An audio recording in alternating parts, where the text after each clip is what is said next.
أشهد أن لا إله إلا الله وحده لا شريك له وأشهد أن محمدا عبده ورسوله أما بعد فأعوذ بالله من الشيطان الرجيم بسم الله الرحمن الرحيم الحمد لله رب العالمين الرحمن الرحيم مالك يوم الدين إياك نعبد وإياك نستعين اهدنا الصراط المستقيم صراط الذين أنعمت عليهم غير المغضوب عليهم ولا الضالين وهو الذي يقبل التوبة عن عباده ويعفو عن السيئات ويعلم ما تفعلون۔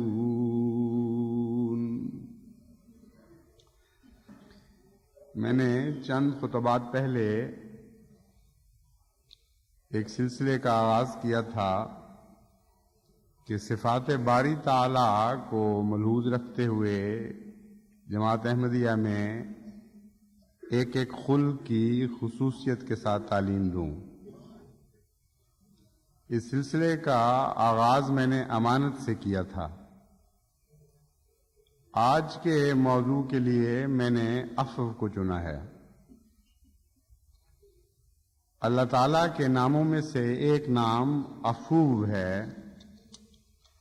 چنانچہ قرآن کریم میں اللہ تعالیٰ فرماتا ہے ان اللہ کان عفوا غفورا، اللہ تعالیٰ بہت بخشنے والا، عفوا کہتے ہیں درگزر کرنے والے کو، غفور تو ہے بخشنے والا، عفوا کا معنی ہے درگزر کرنے والا ہے۔ درگزر کرنے میں ایک اعراض کا پہلو پایا جاتا ہے، بدی کو دیکھنا لیکن اس طرح اس سے آنکھیں چرا لینا کہ دیکھنے والا شرما رہا ہو بدی سے، گویا اس نے کچھ دیکھا ہی نہیں۔ چنانچہ عفا کا معنی ہے صاف کر دینا، چٹیل چھوڑ دینا۔ ایسی زمین کو بھی عفو کہتے ہیں جہاں کچھ کاشت نہ کیا گیا ہو، خالی پڑی ہوئی ہو۔ اور صفا بھی ہے مٹانے کا نام۔ عفو اور صفا دونوں ملتے جلتی صفات ہیں۔ تو عفو کہتے ہیں ایسی ذات کو جو بدی دیکھتی بھی ہے لیکن اس سے نظریں پھیر لیتی ہے، سلوک ایسا فرماتی ہے جیسے بدی ہوئی ہی نہیں۔ اور غفور میں اس سے اگلا قدم ہے، یعنی ایک انسان نے بدی کی اور اس حد تک بڑھ گیا کہ وہ سزا کے نیچے آ گیا اور سزا دینے والے نے سزا کا فیصلہ کر لیا، پھر وہ خدا اپنے رب کی طرف یا جس نے بھی سزا اس کو دینی تھی اس کی طرف متوجہ ہوا، اس سے معافی مانگی، گریہ وزاری کی۔ تو فیصلہ کرنے کے بعد یا بدی کے اتنا بڑھ جانے کے بعد کہ سزا کی لازماً مستوجب ہو چکی ہو، پھر جب بخشا جاتا ہے تو اس کو مغفرت کہتے ہیں، اور غفور صفت وہاں کمزور بندوں کے کام آ جاتی ہے۔ تو میں اس پہلے حصے پر آج کچھ احباب جماعت سے مخاطب ہوں گا، یعنی خدا تعالیٰ کی صفت عفو۔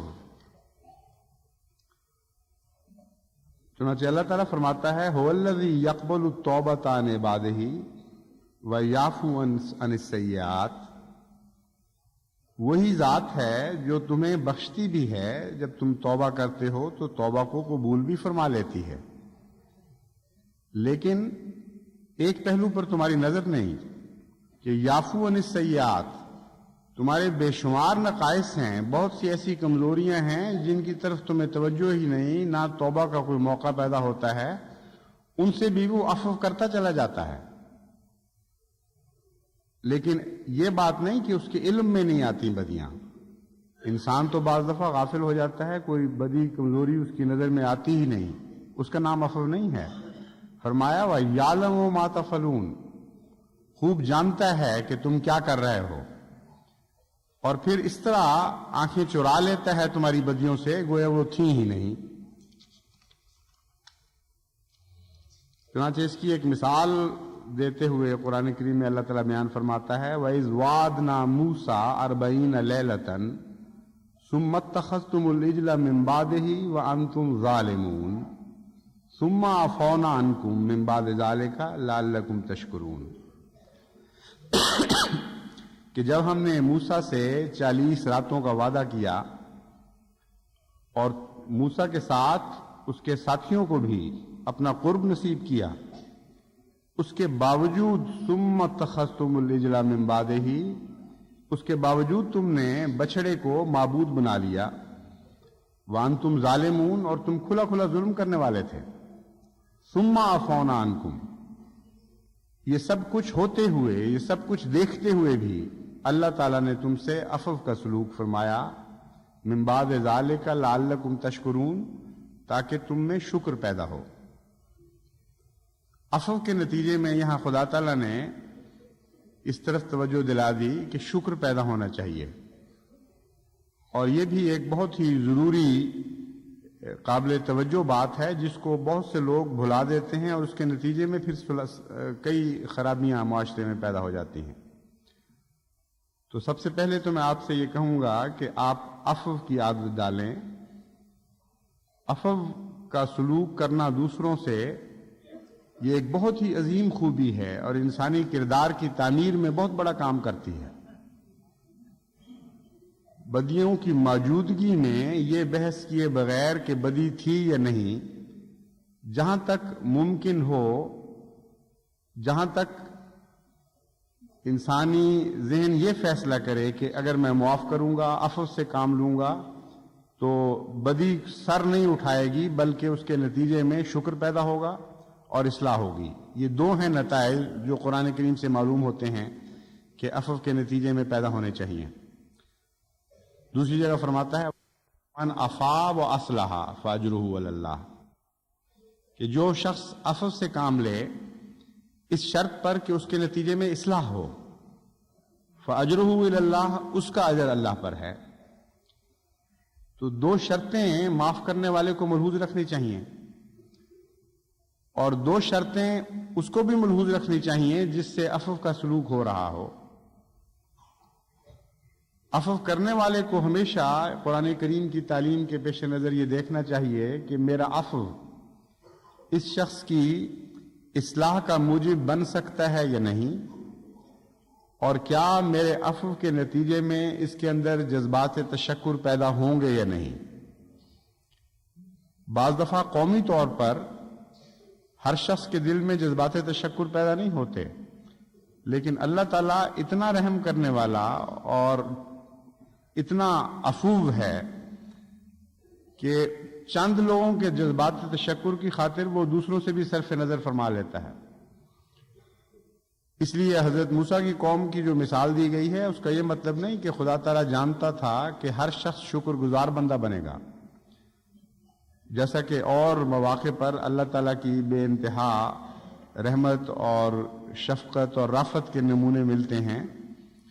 جب قوموں سے عفو فرماتا ہے اللہ تعالیٰ تو ان میں سے بعض کو شکر کا موقع دیتا ہے، جن کے متعلق جانتا ہے کہ وہ شکر کریں گے، ان کے صدقے دوسری قوم بھی بخشی جاتی ہے، مگر جب ہم انفرادی معاملہ کرتے ہیں تو عفو کرنے والے کا یہ فرض ہے کہ وہ دیکھے کہ اس کے عفو کے نتیجے میں جذبات تشکر پیدا ہو رہے ہوں یا اصلاح ہو رہی ہو۔ اگر یہ دونوں باتیں نہ ہوں تو عفو کا مطلب یہ ہے کہ بدی کی حوصلہ افزائی کی جائے اور بعض دوسرے معصوم انسانوں کو بعض دوسرے انسانوں کے ظلم کا نشانہ بنایا جائے۔ تو ان دو شرطوں کے ساتھ عفو ہے، لیکن جہاں ملکیت ہو وہاں یہ دو شرطیں بھی باقی نہیں رہتی۔ بعض دفعہ جہاں معاف کرنے والا کسی کو معاف کرتا ہو اور اس کے نتیجے میں وہ غیروں کے اوپر کوئی ظلم نہ کر سکے، معاف کرنے والے کو مزید دکھ دے، وہاں یہ شرط نہیں ہے کہ ضرور اصلاح ہو۔ وہاں جتنا بھی دکھ برداشت کر سکتا ہے معاف کرنے والا وہ کرتا چلا جائے، اس کا اجر خدا تعالیٰ اس کو دیتا چلا جائے گا۔ تو عفا و اصلاح میں یہ تیسری بات بھی خاص طور پر پیش نظر رکھیں۔ ایک سوسائٹی کا مجرم ہے، اس کو معاف کرنے کے لیے آپ مالک نہیں ہیں، اس لیے آپ پابند ہیں کہ اصلاح کو ملحوظ رکھیں، اور یہ نہ ہو کہ معاف کیا جانے والا بعد میں دندناتا پھیرے اور کہے کہ دیکھو جی کچھ نہیں بنتا، کچھ نہیں ہوتا یہاں، اور دوبارہ جرم پر اس کا حوصلہ بڑھ جائے۔ لیکن اگر آپ کے خلاف کسی نے زیادتی کی ہے، آپ کے خلاف جرم کیا ہے، تو وہاں یہ شرط لازمی نہیں ہے۔ آپ جتنا معاف کر سکتے ہیں، جتنا آپ میں حوصلہ ہے، اتنا ہی اس کے ساتھ شفقت اور رافت کا سلوک کرتے چلے جائیں اور عفو سے کام لیں۔ حضرت صلی اللہ علیہ وآلہ وسلم نے ان آیات کی جو عملی تفسیر فرمائی ان سے یہی معلوم ہوتا ہے۔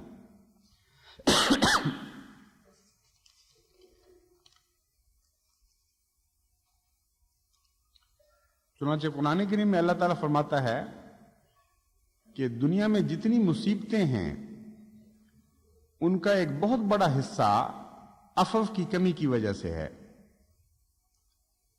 اور جرائم کی حوصلہ افزائی کے نتیجے میں مصیبتیں پھیلتی ہیں۔ اور تمہارے جرائم اگر سارے کے سارے اس طبی نتیجے تک پہنچیں جس تک جرم کو پہنچنا چاہیے، یعنی سزا پاؤ تم، اس کے نتیجے میں دکھ اٹھاؤ، تو بے انتہا مصائب سے دنیا بھر جائے۔ یہ اللہ تعالیٰ کا عفو ہے کہ تمہارے بہت سے جرائم ایسے ہیں جن سے وہ صرف نظر فرماتا چلا جاتا ہے، اور تم ان کا لازمی طبی نتیجہ نہیں دیکھتے، اپنے جرموں کی سزا سے بچ جاتے ہو، اور اس کے نتیجے میں سوسائٹی میں اتنے دکھ نہیں ہیں جتنے تمہیں نظر آ رہے ہیں۔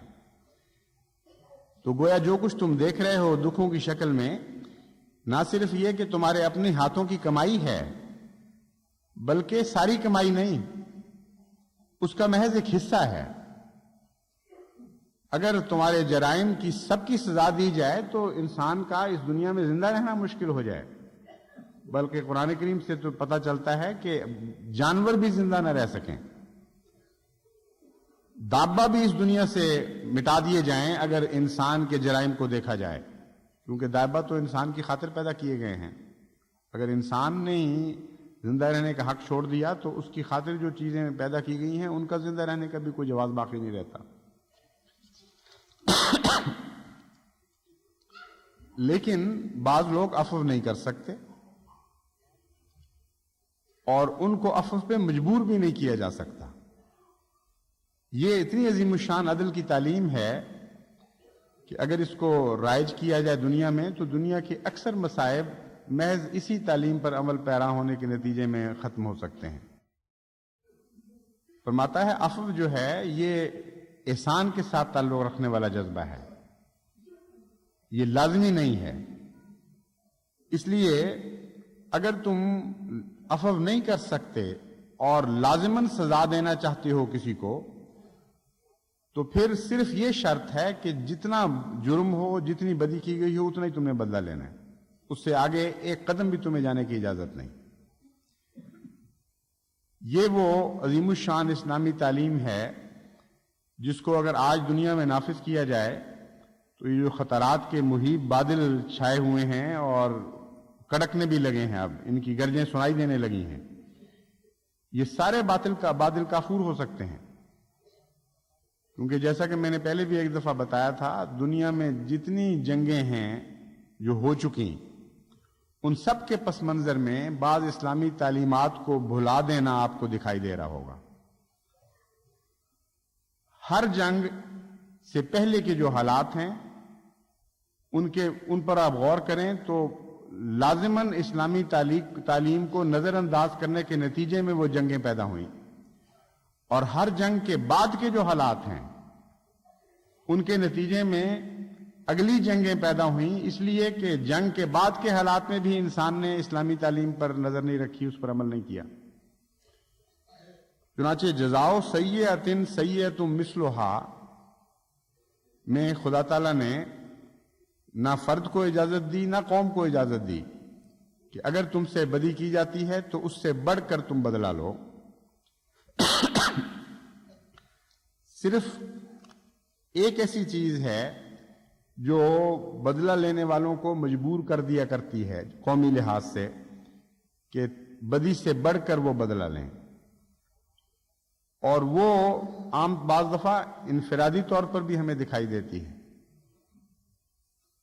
بعض لوگ تو ویسے ہی منتقم اور مغلوب الغضب ہوتے ہیں، میں ان کی بات نہیں کر رہا، عام درمیانی انسانی فطرت رکھنے والے لوگوں سے متعلق آپ غور کر کے دیکھیں کہ جب وہ بدی کا بدلہ لیتے ہیں اور زیادتی کرتے ہیں تو اس کے پیچھے ایک محرک ہوتا ہے، اور یہی محرک جو ہے وہ قوموں کو بھی بدی سے بڑھ کر بدلہ لینے پر مجبور کر دیتا ہے۔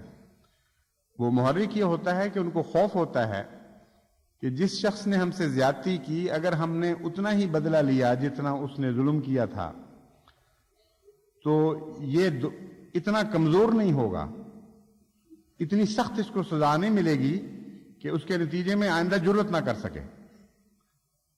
تو وہ توڑنا چاہتے ہیں بد کی طاقت کو، باوجود اس کے کہ اس نے ظلم تھوڑا کیا ہے۔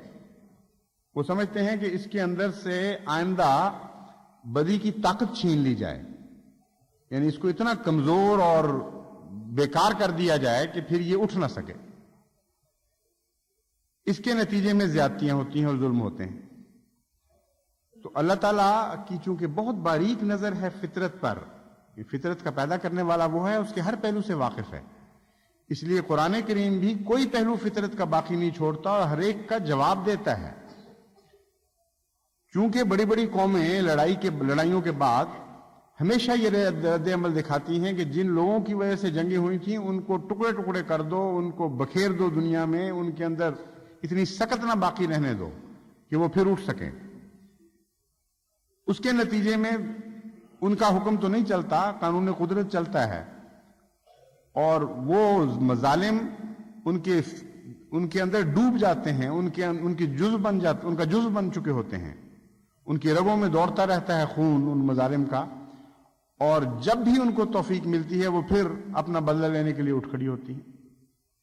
2 دفعہ جرمن قوم سے ایسا ہو چکا ہے، اور تیسری دفعہ بھی اس کا بیج بویا جا چکا ہے، جب برلن کو تقسیم کیا جا رہا تھا اور جرمنی کو تقسیم کیا جا رہا تھا، تو روزویلٹ اور چرچل اور سٹالن یہ باتیں کر رہے تھے کہ اس قوم نے 2 دفعہ دنیا کی تباہی کے سامان پیدا کیے ہیں، اور دونوں دفعہ جو ہم نے ذرائع اختیار کیے وہ کافی نہیں تھے، یعنی اس کے نتیجے میں جو ان پر ظلم کیا ہم نے وہ کافی نہیں تھا۔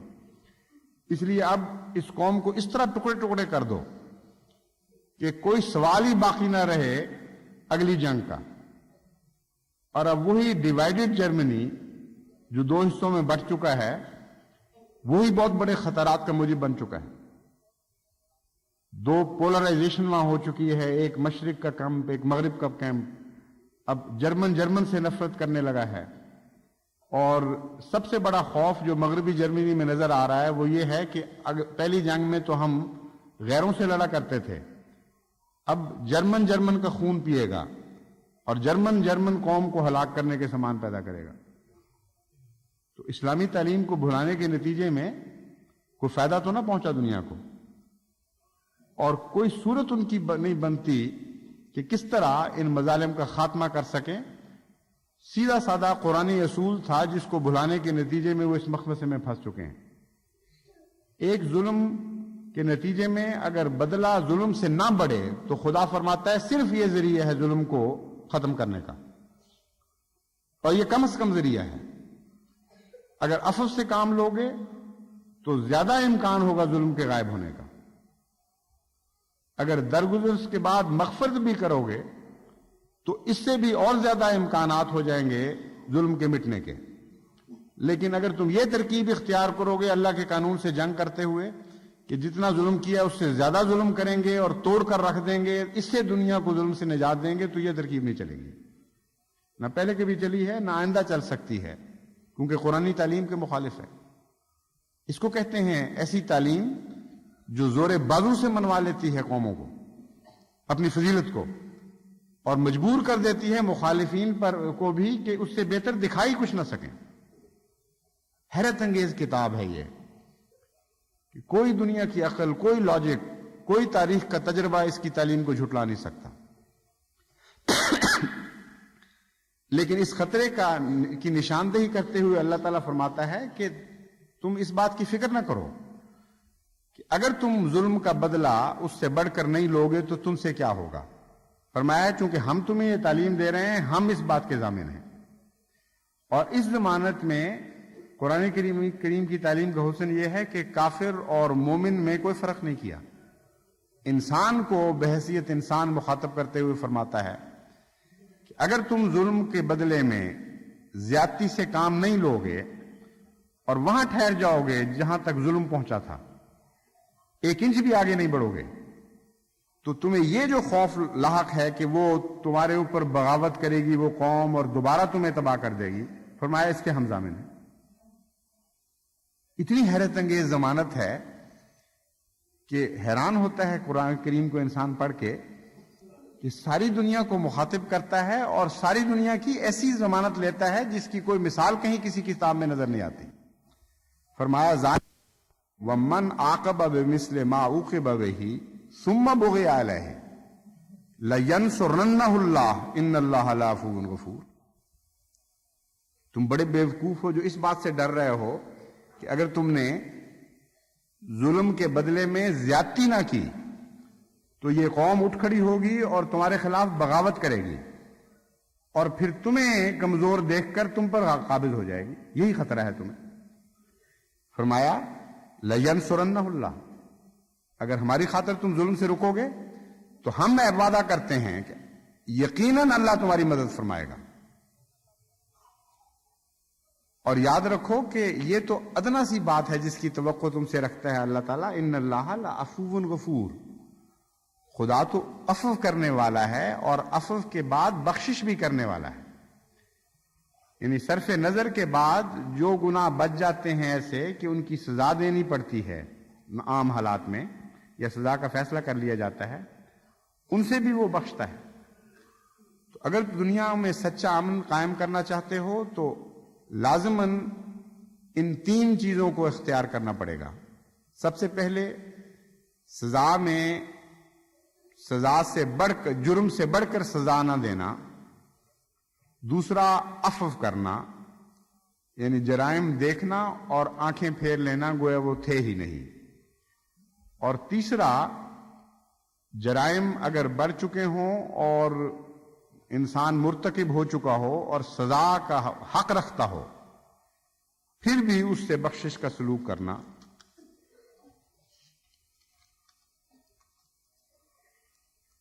یہ قومی تعلیم صرف نہیں ہے بلکہ انفرادی بھی ہے، اور اہلی زندگی اور عائلی زندگی کو جنت بنانے کے لیے بھی بہت ضروری ہے۔ میں نے دیکھا ہے کہ اکثر جو ہمارے گھروں میں دکھ پھیلے ہوئے ہیں، مصیبتیں ہیں، لڑائیاں ہیں، ماحول تباہ ہوا ہے، اس کی ایک وجہ یہی ہے۔ جس طرح ساری دنیا کا امن برباد ہو چکا ہے اس تعلیم کو بھلانے کے نتیجے میں، عفو کے نہ ہونے کے نتیجے میں، اس طرح گھروں کی تباہیاں بھی عفو کے نہ ہونے کے نتیجے میں ہیں۔ بعض بیویاں یہ ثابت کرنے کے بعد کہ خاوند نے یہ غلطی کی ہے، وہ سمجھتی ہیں کہ اب اس کے بعد لازماً میرا فساد کرنا ضروری ہو گیا ہے، کیونکہ وہ غلطی کرتا ہے اس لیے اب مجھے حق ہے فساد کا اور میں ضرور کروں گی. اور جب وہ فساد کرتی ہے تو اتنا نہیں کرتی جتنا خاوند کی غلطی تھی، اس سے 4 قدم آگے بڑھ جاتی ہے. اوپر سے کہتے ہیں جیسی روح ویسے فرشتے. پھر ان کو خاوند بھی بعد ایسے ملے ہوئے ہوتے ہیں جو کہتے ہیں اچھا اب تم بولنے پہ آئی ہو تو میں پھر 4 دھپڑ نہیں بلکہ 16 دھپڑ ماروں گا تمہیں. ایک گھر جو جنت کے لیے بنایا گیا، جس کے متعلق قرآن کریم فرماتا ہے اس لیے پیدا کیا گیا تمہیں سکینت ملے، وہ جہنم کا نمونہ بن جاتا ہے. یعنی پہلا قدم ہی سوسائٹی میں نہیں اٹھایا گیا. عفو تو بعد کی بات ہے. پہلے یہ بھی نہیں سوچا جاتا کہ جتنا جرم ہو اگر تم معاف نہیں کر سکتے تو کم سے کم اس سے آگے نہ بڑھو. پھر تو اگر احمدی اپنے گھروں کو جنت کا نمونہ بنانا چاہتے ہیں تو اس بات کو مضبوطی سے پکڑ کے بیٹھ جائیں.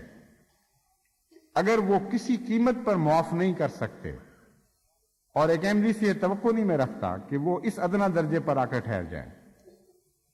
انہوں نے تو بڑے بڑے دنیا میں کام کرنے ہیں، ساری دنیا کو اخلاق حسنہ سکھانا ہے، حضرت صلی اللہ علیہ وآلہ وسلم کے مکارم الاخلاق سے آشنا کرنا ہے. یہ کوئی رتبہ ہے ان کا کہ وہ چھوٹی سی چھوٹی بات پر جس کو قرآن کراہت کے ساتھ قبول کر رہا ہے اس پر اٹک کر بیٹھ جائیں کہ جی ہمارے لیے یہی کافی ہے. ان کے متعلق تو میں یہی کہہ سکتا ہوں کہ ایک موقع پر حضرت صلی اللہ علیہ وآلہ وسلم کی خدمت میں ایک ایسا شخص حاضر ہوا جس کا کوئی عزیز قتل ہو گیا تھا، وہ اس کا ولی تھا. حضرت صلی اللہ علیہ وآلہ وسلم نے فرمایا اس کو معاف کر دو. اس نے کہا میں معاف نہیں کر سکتا. آپ نے فرمایا دیت لے لو. اس نے کہا یا رسول اللہ میں یہ بھی نہیں کر سکتا. آپ نے پھر اس کو نصیحت فرمائی، پھر اس نے اعراض کیا. آپ نے کہا اچھا ٹھیک ہے پھر تم اپنا بدلہ لو. اور بعد میں آپ نے فرمایا کہ اس شخص کے ساتھ وہی سلوک کیا جائے گا جو یہ کر رہا ہے.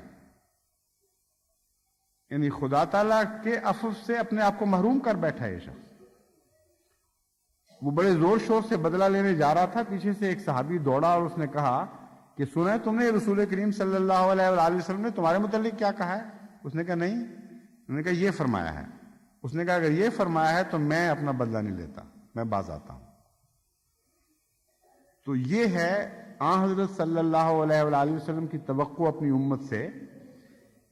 یہ خیال غلط ہے کہ یہ مسلمانوں کے لیے تعلیم ہے. میرا نظریہ یہ ہے کہ چونکہ سارے عالم کو قرآن کریم مخاطب کرتا ہے اور بنی نوع انسان اس کے کم از کم مخاطب ہیں، اس لیے قرآن کریم ہر قسم کی تعلیم اپنے اندر رکھتا ہے. اور یہ عام بنی نوع انسان سے توقع ہے کہ کم از کم اتنا تو کریں. اگر وہ انسانیت کو دکھوں سے بچانا چاہتے ہیں تو کم از کم اتنا تو کریں کہ جب بدلہ لیں تو اتنا ہی لیں جتنا کہ قصور کیا گیا تھا، اس سے آگے نہ بڑھیں. لیکن امت محمدیہ کی یہ شان نہیں ہے.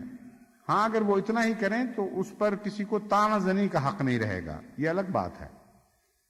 یعنی وہ شامل تو ہیں اس میں، لیکن بنی نوع انسان کے ایک عام فرد کے طور پر امت محمدیہ کے لحاظ سے جو ان کی شان ہے وہ اس سے بہت بالا ہے. وہ تو حضرت اقدس محمد مصطفیٰ صلی اللہ علیہ وآلہ وسلم کے نمونے ہی ہیں. آپ نے ان آیات کو جو سمجھا اس کے بعد اپنی زندگی میں جو عملی تفسیر فرمائی ہمارے لیے تو وہی ہے. تو بہرحال ایسے لوگ بھی ہیں جو گھروں کو جنت کی بجائے جہنم میں بدلتے ہیں، معاف نہیں کر سکتے. لیکن کم از کم انسان تو بنے. قرآن جو انسانیت کے متعلق ادنا توقع رکھتا ہے وہ تو دکھائیں. اگر وہ معاف نہیں کر سکتے تو پھر جتنا جرم ہے اس سے آگے نہ بڑھیں. لیکن افسوس ہے کہ بہت سی خرابیاں اس وجہ سے ہیں کہ بدلہ بھی لیتے ہیں اور پھر ظلم کرتے ہیں بدلے کے وقت. بعض لوگ کہتے ہیں جی ہمارے بیوی اور بچوں نے ظلم کیے ہیں اور یہ حرکتیں کرتے ہیں. اللہ تعالیٰ فرماتا ہے ٹھیک ہے ہمیں علم ہے کہ تمہاری بیویوں میں سے تمہاری اولادوں میں سے تمہارے دشمن بھی ہیں. یعنی عام کمزوریاں تو الگ ہے، خدا کے علم میں ہے کہ تمہارے سے دشمنی کرنے والے تمہارے گھروں میں موجود ہوتے ہیں. بعض دفعہ بدنیتی کے ساتھ بھی تمہیں نقصان پہنچاتے ہیں، یا بعض دفعہ ان معنوں میں دشمن بن جاتے ہیں کہ تمہاری محبت ان کو بگاڑ دیتی ہے اور پھر وہ عملاً تم سے دشمنی کر رہے ہوتے ہیں. جب بدیاں کرتے ہیں تم ان میں ذمہ دار ہو جاتے ہو. بہرحال اس کے کئی معنی ہیں، لیکن اللہ تعالیٰ فرماتا ہے اس کے باوجود ہم تمہیں یہ تعلیم دیتے ہیں. اپنے خامدوں کے جرائم دیکھو، اپنی بیویوں کے جرائم دیکھو، اپنی اولاد کی غفلتیں اور کوتاہیاں دیکھو، پھر بھی وَإِن تَعْفُوا وَتَصْفَحُوا وَتَغْفِرُوا فَإِنَّ اللَّهَ غَفُورٌ رَحِيمٌ. پوری آیت یہ ہے، یا ایھا الذین آمنوا ان من ازواجکم واولادکم عدو لکم فاحذروہم وَإِن تَعْفُوا وَتَصْفَحُوا وَتَغْفِرُوا فَإِنَّ اللَّهَ غَفُورٌ رَحِيمٌ. کہ اے لوگو، اللہ جانتا ہے کہ تمہاری بیویوں میں سے یا خامدوں میں سے اور تمہاری اولاد میں سے تمہارے دشمن بھی ہیں، ان سے بچو. اتنا تو تمہیں حق ہے کہ ان کی بدیوں سے یا ان کے بد افعال کے بد نتائج سے بچنے کی کوشش کرو. لیکن یہ کہ پھر معاف نہیں کرنا، ان کو مارنا کوٹنا ہے، ان سے بدلے اتارنے ہیں یا مظالم کرنے ہیں، اس کی خدا تمہیں اجازت نہیں دیتا. وَإِن تَعْفُوا، پہلی بات یہ فرماتا ہے اللہ تعالیٰ کہ تم عفو سے کام لو اور اس طرح رہو گویا بہت سی بدیاں تم دیکھ ہی نہیں رہے. وَتَصْفَحُوا، صفا اس سے اگلا مقام ہے. صفا اس طرح اڑا دینے کا نام ہے ایک چیز کو کہ کوئی نشان بھی اس کا باقی نہ رہے. تو اللہ تعالیٰ فرماتا ہے کہ تصفحوا، صفا سے بھی کام لو. اور اس میں ایک خوشخبری بھی دی گئی ہے کہ عفو کے نتیجے میں صفا پیدا ہو جاتی ہے. اگر عفو کا تجربہ کریں، آپ بار بار عفو سے کام لیں تو آپ دیکھیں گے کہ بسا اوقات عفو جو ہے وہ بدیوں کو اڑا لے جاتا ہے اور نشان ان کے مٹا دیتا ہے. تو فرمایا وَإِن تَعْفُوا وَتَصْفَحُوا، اگر تم عفو سے کام لو اور تصفحوا، اس کے نتیجے میں تمہیں یہ طاقت بھی نصیب ہو جائے کہ یہ خرابیاں گھر کی دور ہونی شروع ہو جائیں، تو یہ بہت بہتر ہے. وَتَغْفِرُوا، لیکن اگر بدیاں کچھ باقی رہ جاتی ہیں اور سزا کو دل چاہتا ہے تو پھر بھی ہم تمہیں کہتے ہیں مغفرت سے کام لو حتی المقدور. کیوں؟ اس لیے کہ ان اللہ غفور الرحیم، کہ اللہ صرف عفو کرنے والا نہیں ہے بلکہ بے حد مغفرت کرنے والا ہے اور بہت ہی رحم کرنے والا ہے. حضرت صلی اللہ علیہ وآلہ وسلم کو اللہ تعالیٰ نے مخاطب کر کے فرمایا خذ العفو وامر بالعرف وعارض عن الجاہلین. حضرت تو مجسم عفو تھے، خدا کی صفات میں رنگین تھے، پھر آپ کو یہ حکم کیوں دیا گیا ہے؟ بظاہر یہ عجیب بات لگتی ہے، لیکن اصل بات یہ ہے کہ بعض احکامات حضرت صلی اللہ علیہ وآلہ وسلم کو مخاطب کر کے دیے جاتے ہیں اور ساری قوم مراد ہوتی ہے، کیونکہ حضرت صلی اللہ علیہ وآلہ وسلم پر سب کی نظر ہے، آپ سے بے انتہا محبت ہے. اس لیے اللہ تعالیٰ آپ کو حکم دیتا ہے کہ جو بندہ مجھے سب سے پیارا ہے اس سے میں کیا توقع رکھ رہا ہوں. اور اس طرح قوم کو ایک تلقین تحریض کی جاتی ہے نیکیوں کی.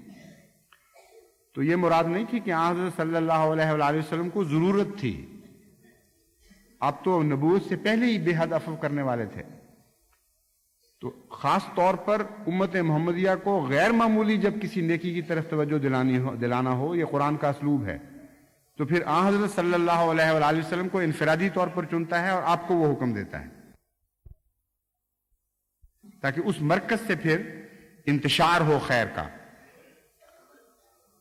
حضرت صلی اللہ علیہ وآلہ وسلم کو یہ بھی فرمایا وامر بالعرف، اور بہترین رنگ میں عفو کی تعلیم بھی دو. عرف اس نیکی کو بھی کہتے ہیں جو معروف ہو، عام دنیا میں رائج ہو، اور اس نیکی کو بھی کہتے ہیں جو نیکیوں میں بھی ایک نمایاں شان رکھتی ہو. تو چونکہ عفو کا ذکر فرمایا ہے اس لیے اول معنی اس کا یہ ہوگا وامر بالعرف، کہ عفو کے معاملے میں بہترین تعلیم دو بنی نوع انسان کو. اس ضمن میں چند احادیث میں آپ کے سامنے رکھتا ہوں کہ حضور اکرم صلی اللہ علیہ وآلہ وسلم نے اس پر کیسے عمل فرمایا اور کس رنگ میں تعلیم دی. ایک مرتبہ حضور صلی اللہ علیہ وآلہ وسلم نے تحریک فرمائی کہ صدقہ دو، یعنی اللہ کی راہ میں خرچ کرو۔ کچھ لوگ سونا لائے، کچھ چاندی لائے، کچھ غلہ لائے، کچھ کھجور لے آئے۔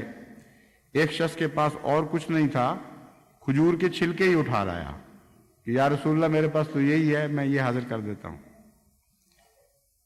ایک شخص آیا اور عرض کیا کہ میرے پاس تو یا رسول اللہ کچھ بھی نہیں ہے، لیکن میں اپنی آبرو صدقے میں پیش کر دیتا ہوں۔ اگر کوئی مجھ سے زیادتی کرے گا، مجھے برا بلا کہے گا تو میں اس سے غصہ نہیں ہوں گا۔ اس آدمی کے کچھ لوگ بعد میں حضور اکرم صلی اللہ علیہ وآلہ وسلم کی خدمت میں حاضر ہوئے تو آپ نے فرمایا تم میں سے ایک آدمی نے ایسا صدقہ کیا ہے جس کو اللہ تعالیٰ نے قبول فرما لیا۔ کتنی پیاری ہے یہ حدیث اور کیسا پیارا رنگ ہے لوگوں کو نصیحت کرنے کا۔ وامر بالعرف اس کو کہتے ہیں، یعنی وامر بالعرف پر عمل درآمد اس کو کہتے ہیں۔ اس میں ایک اور پہلو کی طرف بھی توجہ دلا دی گئی کہ بہت سی جگہ عفو کی راہ میں عزت نفس حائل ہو جاتی ہے۔ لوگ سمجھتے ہیں کہ باقی چیزیں تو چلو معاف ہو گئیں، چوری کر لی، کوئی تھوڑا سا نقصان پہنچا گیا، لیکن میری عزت پہ حملہ کرتا ہے، یہ میں کس طرح معاف کر دوں، اس کا تو میں نے بدلہ لینا ہے۔ تو حضرت صلی اللہ علیہ وآلہ وسلم نے ہمیں مطلع کیا کہ عزت کے معاملے میں درگزر کرنا، عزت پر جو ہاتھ ڈالتا ہو اس کو معاف کرنا، یہ اللہ تعالیٰ کو اتنا پسند آیا ہے کہ اس نے خدا اپنے رسول کو خود خبر دی کہ اس شخص کی یہ نیکی میں نے قبول فرما لی ہے، مجھے بہت پسند آ گئی۔ اور آپ دیکھ لیں ہماری معاشرتی خرابیوں میں سے بہت سی خرابیاں اس وجہ سے پیدا ہوتی ہیں کہ عزت نفس کے معاملے میں آ کے لوگ کہتے ہیں کہ اس نے میری بےزتی کی، ہم تو کبھی معاف نہیں کریں گے۔ ابھی چند دن ہوئے ایک خاندان کا جھگڑا آیا، بڑے انہوں نے درد کا اظہار کیا دونوں طرف نے کہ جی ہمارے درمیان ناچاکی ہو گئی ہے، بڑے اکٹھے تھے، بڑے محبت کا معاملہ تھا، اور اب ہم الگ الگ ہو گئے ہیں، پھٹ گیا ہے خاندان، دعا کریں۔ میں نے کہا دعا کا معاملہ تو بعد کا ہے، پہلے یہ بتاؤ کہ کیوں ہو رہا ہے یہ، آخر کیوں تم لوگ نہیں صلح کرتے؟ تو جواب دیا جی اب کیسے صلح ہو سکتی ہے، انہوں نے تو بےزتی کر دی ہماری۔ بےزتی کے بعد صرف دعا رہ جاتی ہے اور کوئی ذریعہ باقی نہیں رہا۔ حالانکہ دعا کی قبولیت کا اصول یہ ہے کہ جس صفت میں آپ اللہ کے مشابہ ہوں گے اس معاملے میں آپ کی دعائیں قبول ہوں گی۔ یہ آپ تجربہ کر کے دیکھ لیں، بال ارادہ اللہ تعالیٰ کی صفات کو اپنائیں، جس صفت کو آپ اپناتے ہیں اس صفت میں اللہ تعالیٰ آپ سے حیا کرے گا اور آپ کی دعائیں ضرور سنے گا۔ جو لوگ رب بنتے ہیں، لوگوں کے ربوبیت اختیار کرتے ہیں، وہ جب دعا کرتے ہیں اے خدا ہم مصیبت پڑ گئی ہے، ضرورت مند ہو گئے، ہماری مدد فرما، ہو کیسے سکتا ہے کہ اللہ نہ سنے؟ وہ تو ان کے کہے بغیر بھی سننے لگ جاتا ہے۔ ایسا پیار کا سلوک ان سے فرماتا ہے کہ جو دوسروں کی ضرورتیں پوری کر رہے ہوتے ہیں ان کی ضرورت میں خود لگ جاتا ہے۔ تو ہر صفت کے متعلق یاد رکھیں، جو کچھ آپ اپنے رب سے توقع رکھتے ہیں، آپ کی دعا میں سنجیدگی اور سچائی پیدا نہیں ہو سکتی جب تک ویسا بننے کی کوشش نہ کریں۔ آپ تو لوگوں سے اس قدر رعونت کا سلوک کریں کہ اس نے ہماری عزت پہ ہاتھ ڈال دیا ہے، اس لیے ہم اس کو معافی نہیں کر سکتے اب کبھی۔ اس نے گھر نہیں بلایا، اس نے فلاں وقت دعوت نہیں دی، یعنی ایسے ایسے بھی مقدمات آئے ہیں کہ میاں بیوی کی آپس میں ناچاکی اور پھر میاں بیوی کی خاندان کی دوسرے خاندان سے ناچاکی، اور کئی کئی سال تک پھٹ گئے ہیں دل اور ایک دوسرے سے ملنا جلنا بند ہو گیا، اس لیے کہ بیوی کے ماں باپ نے اپنے فلاں عزیز کی شادی پر زبانی پیغام بھیج دیا تھا کہ آ جانا، کارڈ نہیں بھیجا یا الگ رکا لکھ کے نہیں بھیجا۔ یعنی آپ ہنس رہے ہیں کہ یہ بڑی جہالت ہے، لیکن اس جہالت میں ہیں مبتلا لوگ۔ اپنے اوپر جب پڑتی ہے بات تو اپنی عزت اتنی پیاری لگتی ہے آدمی کو کہ وہ سمجھتا ہے اس کی خاطر ہر حماقت جائز ہے۔ تو حضرت صلی اللہ علیہ وآلہ وسلم کو اللہ نے جو حکم دیا اس میں ساتھ یہ بھی فرمایا وَأَعْرِضْ عَنِ الْجَاهِلِينَ، جاہلوں سے اعراض کرنا، یہ بڑے لوگ دنیا میں جاہل پھرتے ہیں۔ تو عزت نفس بہت بڑا عذر سمجھا جاتا ہے بدلہ لینے کا اور معاف نہ کرنے کا۔ تو تو حضرت صلی اللہ علیہ وآلہ وسلم نے ایسے پیارے انداز میں اس کو ہمارے سامنے کھول کر رکھ دیا، اس کمزوری کو، اور اس کا حل بھی پیش فرما دیا کہ دیکھو ایسے ایسے بھی خدا کے بندے ہیں۔ جب ان کے پاس کچھ پیش کرنے کے لیے نہیں تھا، انہوں نے کہا اللہ کی خاطر ہم عزت پیش کرتے ہیں، ہماری جو چاہو بےزتی کر لو، ہم آگے سے جواب نہیں دیں گے۔ اور اس کے نتیجے میں اللہ اتنا خوش ہوا کہ حضور اکرم صلی اللہ علیہ وآلہ وسلم کو خود بتایا۔ جہاں تک اس بات کا تعلق ہے کہ میں نے جیسا کہ بیان کیا تھا، اپنا نقصان ہو اور باز نہ آ رہا ہو کوئی، اور اس کے نتیجے میں دوسروں کا کوئی نقصان نہ ہو، وہاں اصلاح کی شرط لازمی نہیں ہے۔ وہاں یہی تعلیم ہے کہ جتنا ہو سکتا ہے ممکن اتنا صبر کرتے چلے جاؤ اور اپنے حقوق کی ادائیگی سے غافل نہ رہو۔ چنانچہ اس ضمن میں حضرت عمر بن شعیب اپنے باپ سے روایت کرتے ہیں کہ ایک دفعہ حضرت صلی اللہ علیہ وآلہ وسلم کے پاس ایک شخص آیا اور کہا کہ یا رسول اللہ، میرے کچھ رشتہ دار ہیں اور میں ان سے صلہ رحمی کرتا ہوں اور وہ قطع تعلق کرتے ہیں، یعنی میں تو ان کے سارے حقوق ادا کرتا ہوں رحمی رشتوں کے نتیجے میں جو پیدا ہوتے ہیں، اور وہ ان حقوق کو کاٹتے چلے جاتے ہیں۔ میں معاف کرتا ہوں اور وہ ظلم کرتے چلے جاتے ہیں۔ میں اچھا سلوک کرتا ہوں اور وہ بدسلوکی کرتے چلے جاتے ہیں۔ اس سے زیادہ کیا مضبوط کیس بنایا جا سکتا ہے اس بات کے لیے کہ رسول اللہ صلی اللہ علیہ وسلم اجازت دے دیتے کہ ہاں اب تم بھی شروع کر دو؟ ویسے بہت زبردست وکالت کی ہے اس شخص نے اپنے حق میں کہ مجھے اب اجازت دے دیں کہ میں بھی پھر ان سے وہی کروں جو وہ کرتے ہیں۔ اور پھر عرض کیا کہ یا رسول اللہ، اب بتائیں کہ کیا میں بھی ان سے ویسا ہی سلوک کر سکتا ہوں جیسا وہ مجھ سے کرتے ہیں؟ آپ نے فرمایا نہیں، اس طرح تم سب چھوڑ دیے جاؤ گے۔ عجیب کلام ہے، اتنی حکمت ہے اس میں، اتنی گہرائی ہے۔ آپ سوچیں ذرا اس فکرے میں کیا فرما دیا آپ نے۔ آپ نے فرمایا ان کو خدا چھوڑ چکا ہے، تمہیں نہیں چھوڑا ہوا۔ کتنا ظلم ہوگا کہ تم سارے کے سارے چھوٹ جاؤ خدا سے، تم سب کو خدا متروک فرما دے۔ یہ نہ کرنا۔ کچھ تو ہو خاندان کے لوگ جن سے اللہ پیار کا تعلق قائم رکھے، ان کو بھی چھوڑ دیا، تمہیں بھی چھوڑ دے گا تو تمہارا سارا خاندان ہلاک ہو جائے گا۔ اکثر جو خاندانی جھگڑے ہیں ان میں ایک یہ وجہ ہے، لوگ سمجھتے ہیں کہ اب تو ہمارا حق ہو گیا ہے، اتنی زیادتی ہو چکی ہے کہ اب ہم آگے سے شروع کر دیں۔ اور دونوں فریق چونکہ اپنے آپ کو مظلوم سمجھ رہے ہوتے ہیں، اس لیے دونوں طرف سے یہ احساس بڑھتا چلا جاتا ہے، کسی طرح صلح ہونے میں ہی نہیں آتی۔ دیکھیے حضرت صلی اللہ علیہ وآلہ وسلم کیسا پیارا جواب دیتے ہیں۔ پھر فرماتے ہیں تم فضیلت کو اختیار کرو، ان سے صلہ رحمی کرو، کیونکہ جب تک تو اس حالت پر قائم رہے گا تیرے ساتھ اللہ تعالیٰ اسی طرح کا معاملہ فرمائے گا اور تیرا مددگار ہوگا۔ تو اس سے بہتر اور کیا سودا ہو سکتا ہے کہ انسان سے انسان دکھ اٹھائے اور ظلم برداشت کرے اور اللہ کا پیار اس کے بدلے میں حاصل کر رہا ہو اور اللہ کو اپنا مددگار بنا رہا ہو۔ تو احمدی معاشرے میں یہ باتیں داخل ہونے کی ضرورت ہے بڑی شدت کے ساتھ۔ یہ کمزوریاں ہیں جنہوں نے ہمیں دکھوں میں مبتلا کیا ہوا ہے، اور جیسا کہ میں نے بیان کیا ہے ساری دنیا کی تباہی اسی وجہ سے ہے کہ بدلہ لینے کا سلیقہ بھی انسان کو ابھی تک نہیں آیا۔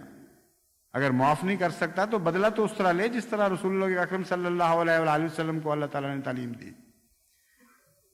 اور پھر عفو کا طریقہ نہیں سیکھا، پھر مغفرت کا طریق نہیں سیکھا، اور اس کے نتیجے میں ساری دنیا میں مسائب پھیلے ہوئے ہیں، اور یہ بیماریاں احمدی گھروں میں بھی داخل ہو چکی ہیں۔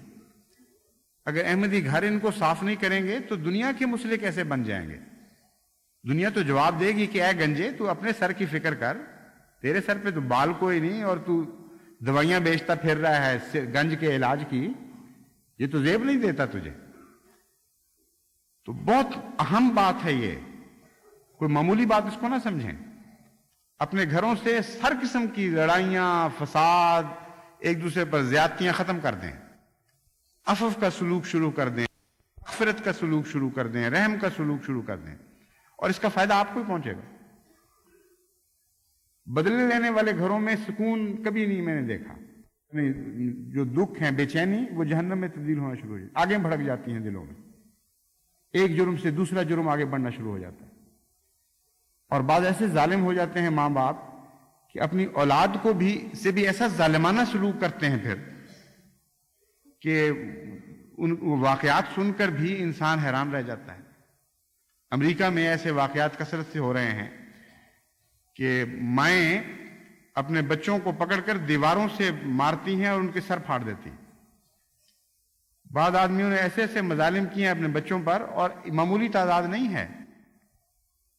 اور ان کے پاگل پن بعضوں کے تو ایسے ہیں کہ وہ سوسائٹی سے کٹ جاتے ہیں، لیکن بعض ایسے پاگل پن ہیں کہ آگے پھر وہ جرائم کرتے ہیں اور ان دکھوں کو پھیلاتے چلے جاتے ہیں. ایک نفرت دوسری نفرت میں جنم لیتی چلی جاتی ہے. تو ہم جب یہ ان واقعات کو پڑھتے ہیں تو احمدی کہتا ہے کہ میں نے اس کی اصلاح کرنی ہے. خدا کی تقدیر کہتی ہے اس سے کہ ٹھیک ہے تمہیں میں نے کھڑا کیا ہے اس کی اصلاح کے لیے، لیکن اپنی تو کرو. اپنے گھروں کو تو جنت بناؤ. جب تک تم جنت نہیں بناؤ گے اگلی دنیا میں کوئی جنت دو گے کیسے؟ جو تمہارے پاس ہے ہی نہیں چیز وہ آگے کس طرح تقسیم کرو گے؟ اس لیے ان باتوں کو چھوٹا نہ سمجھیں. بہت تیزی سے وقت آ رہا ہے کہ اسلام کا غلبہ میں دیکھ رہا ہوں. لوگ اسلام میں داخل ہونا شروع ہو گئے ہیں اور تیزی سے بڑھ رہی ہے یہ رفتار. مجھے تو یہ فکر لگی ہوئی ہے کہ ان کو سنبھالیں گے کیسے، ان کی تربیت کیسی کریں گے. اگر احمدی گھروں میں انہوں نے یہی آپ مسائل دیکھے تو کیا پائیں گے وہ یہاں آ کر؟ اس لیے بڑی جلدی اس طرف متوجہ ہوں اور فکر کریں اپنی. آخر پر حضرت مسیح موعود علیہ الصلوۃ والسلام کے الفاظ میں یہ نصیحت آپ تک پہنچا کر جہاں تک بس چلتا ہے اپنے فرض کو پورا کرتا ہوں. فرمایا بنی نوع انسان کے ساتھ ہمدردی میں میرا مذہب ہے کہ جب تک دشمن کے لیے بھی دعا نہ کی جائے پورے طور پر سینہ صاف نہیں ہوتا. یہ ہے رحم کا مقام. عفو اور مغفرت سے آگے رحم کا مقام. صرف نہیں یہ نہیں کہ معاف کر دیا جائے، اس کے لیے دعا نہ کی جائے اس وقت تک سینہ صاف نہیں ہوتا. یہ بہت بڑا گہرا فطرت کا راز ہے. جب آپ دشمن کے لیے دعا کرنے کی کوشش کریں تو اس وقت آپ کو پتا چلے گا کہ کتنا مشکل کام ہے. بڑا زور لگانا پڑتا ہے پھر بھی بعض دفعہ دعا نہیں نکلتی. ایسا ظالم آدمی اس نے یہ حرکتیں کی ہیں کرتا چلا جاتا ہے. اس کے لیے دعا کیسے کروں؟ معاف کر دیا چلے چھوڑ دیا اس کا پیچھا. اس سے آگے میں کس طرح بڑھ جاؤں کہ اللہ اس پہ رحم فرما. تو حضرت مسیح موعود علیہ السلام نے یہ نقطہ بیان فرمایا کہ دعا کرو گے تو پھر یقین ہوگا کہ تمہارا سینہ صاف ہو چکا ہے. اور دعا کے لیے بھی 3 دفعہ کی شرط لگائی. جب تک کم از کم 3 دفعہ تم اپنے دشمن کے لیے دعا نہیں کرتے تمہارا سینہ صاف نہیں ہو سکتا. اس گر کو باہر تو الگ رہا، اپنے گھروں میں ذرا استعمال تو کر کے دیکھیں. بیوی نے خاوند سے دکھ پایا ہو اس وقت وہ اس کے لیے دعا کرے. خاوند نے بیوی سے دکھ پایا ہو اس وقت وہ اس کے لیے دعا کرے. اپنے بچوں سے دکھ پایا ہو اس کے لیے دعا کرے. بچوں نے ماں باپ سے دکھ پایا ہو ان کے لیے دعا کر رہے ہوں. پھر دیکھیں سینے کس طرح صاف ہوتے ہیں. یہ عارف باللہ کا کلام ہے، کسی عام انسان کا کلام نہیں ہے. ایک صاحب تجربہ کا کلام ہے جس کو خدا نے اس زمانے کے لیے معمور بنایا تھا. وہ ان تجربوں سے گزرا ہے اور پھر یہ موتی نچھاور کر رہا ہے ہمارے اوپر. اس لیے بڑی قدر کے ساتھ ان کو پکڑیں. فرماتے ہیں جب تک دشمن کے لیے بھی دعا نہ کی جائے پورے طور پر سینہ صاف نہیں ہوتا. حضرت عمر اسی سے مسلمان ہوئے کہ حضرت صلی اللہ علیہ وآلہ وسلم آپ کے لیے اکثر دعا کیا کرتے تھے. اس کو کہتے ہیں عارف باللہ کا کلام. آپ نے تاریخ میں پڑھا ہوا ہے واقعہ، اور ہر بیان کرنے والا یہ بیان کرتا ہے کہ اس لیے حضرت عمر مسلمان ہوئے تھے کہ بہن کو اس طرح زخم پہنچا تھا، وہ تلاوت کر رہی تھی، پھر اس کے خامند نے اس کو مارا اور وہ اس واقعہ نے کایا پلٹی. یہ ٹھیک ہے فوری محرک وہی واقعہ بنا تھا، لیکن حضرت مسیح موعود علیہ الصلوۃ والسلام کی نظر اس طرف تھی کہ اصل تو فیصلہ عمر کے مسلمان ہونے کا اس وقت ہو گیا تھا جب حضرت محمد مصطفیٰ صلی اللہ علیہ وآلہ وسلم نے دعا کی تھی ان کے لیے. پھر بہانے بنتے ہیں سارے. پھر جو وجوہات آپ کو نظر آ رہی ہوتی ہیں یہ صرف ایک ظاہری ایک مورے سے ہیں جو چل رہے ہوتے ہیں. مورا فی ذاتے ہی کوئی حیثیت نہیں رکھتا. یہ تو وہ ہاتھ ہے جو اس کو اٹھا کر رکھ رہا ہوتا ہے. وہ دماغ ہے جو فیصلہ کرتا ہے کہ میں نے کون سی چال چلنی ہے. تو دعا ہے جو ساری چیزوں کے پیچھے ایک محرک اول ہے، اور خدا کی قوت ہے جو کن کا فیصلہ کر کے پھر آگے تقدیر کو حرکت دے دیتی ہے، پھر ہمیں مورے نظر آنے شروع ہو جاتے ہیں۔ تو حضرت مسیح موعود علیہ الصلوۃ والسلام فرماتے ہیں آپ کے لیے اکثر دعا کیا کرتے تھے۔ شکر کی بات ہے کہ ہمیں اپنا کوئی دشمن نظر نہیں آتا جس کے واسطے ہم نے 2-3 مرتبہ دعا نہ کی ہو۔ اس کلام میں آپ جانتے ہیں کہ ادنا بھی مبالغہ نہیں۔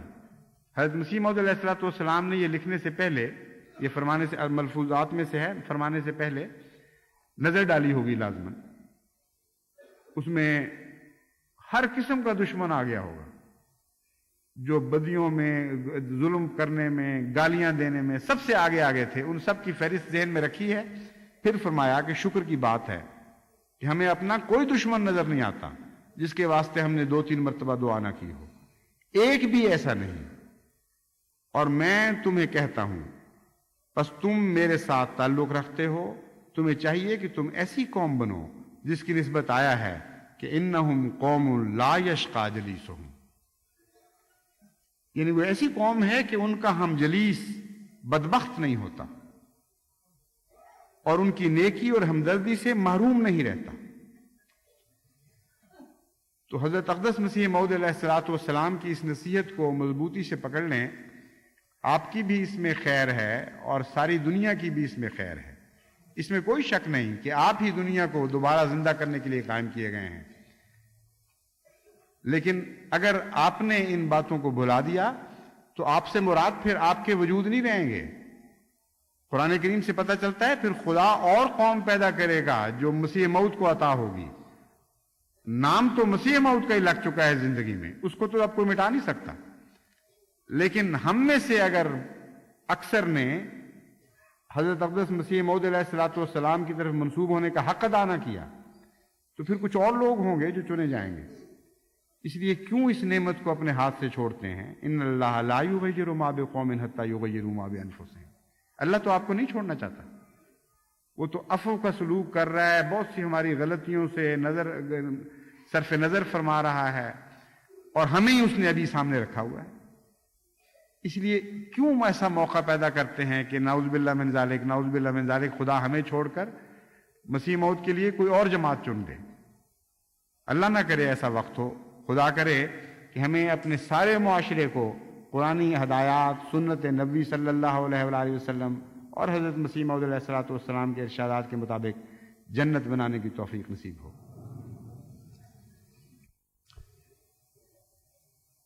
الحمدللہ نحمدہ ونستعینہ ونستغفرہ ونؤمن بہ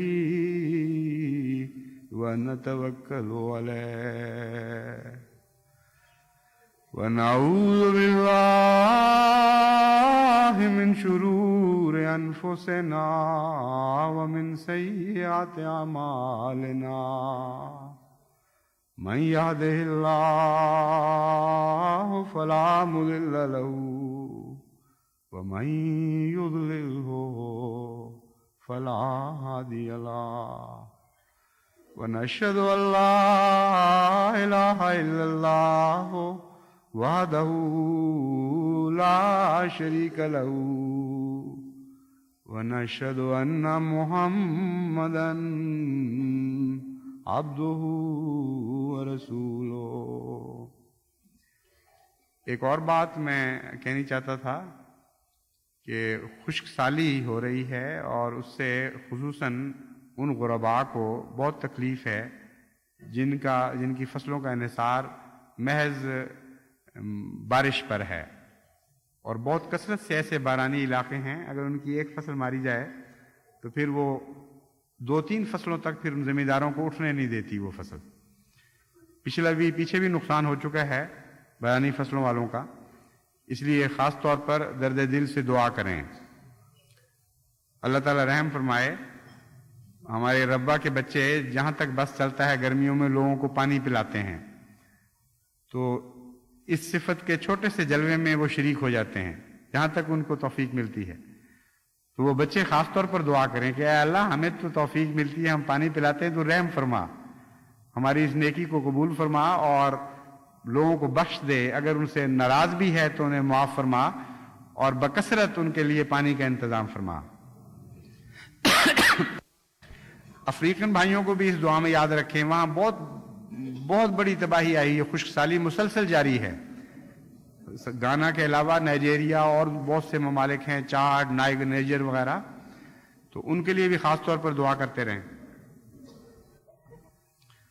عباد اللہ رحمکم اللہ، ان اللہ یامر بالعدل والاحسان وایتاء ذی القربى وینہی عن الفحشاء والمنکر والبغی یعظکم لعلکم تذکرون۔ اذکروا اللہ یذکرکم وادعوہ یستجب لکم ولذکر اللہ اکبر۔